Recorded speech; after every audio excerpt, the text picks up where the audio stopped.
Introducing Buick Riviera for 1963. The original Riviera wasn't meant to be a Buick at all.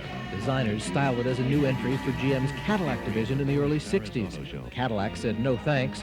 Buick division took a chance, and history was made. There goes Riviera, there goes adventure. In an era when Buicks were even bigger and heavier than they are today, the original Riviera set a different tone. Still big by today's standards, they were shorter, more powerful, and sportier than anything else in Buick's standard size line. And wouldn't you really rather have a Buick?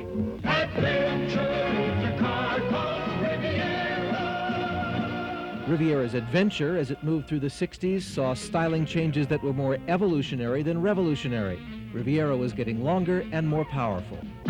Wouldn't you really rather have a Buick? It's a wild car, the Riviera. Than any other car this year. Riviera's revolution came in 1971. Without question, the 71, 72, and 73 Rivieras were the most controversial cars ever offered by Buick. It was called Riviera in public, but in private it was called ugly even by some in Buick's top echelon. The restyled Riviera had a fastback rear end that swept down to a point. It was designed by GM's chief stylist, Bill Mitchell, the man who designed the 63 and 64 Corvette. What he did, in essence, was to put a Corvette-shaped roof on a huge Buick.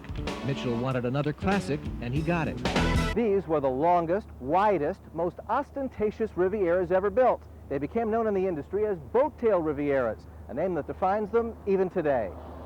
Wouldn't you really rather have a Buick? By 1974, the boat-tail Riv was gone, replaced by a series of less controversial, less distinctive, and growingly less powerful machines. The oil crisis was having its effect. Sales slumped. Riviera had lost its way. Buick introduces a car destined to be a classic. By 1979, though, Riviera was back.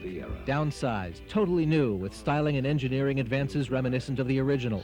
In fact, the new front-wheel drive Riviera was so popular and sales so hot, Buick kept the design right through the mid-'80s. Touch the new Buick Riviera, and it touches you. Buick stumbled again in 1986, further downsizing Riviera to the point of overkill. It took a redesign in 1989 to give Riviera back the size and styling it had lost. Riviera is back, a classic again. The 89 Riv was longer than the 88 by nearly a foot.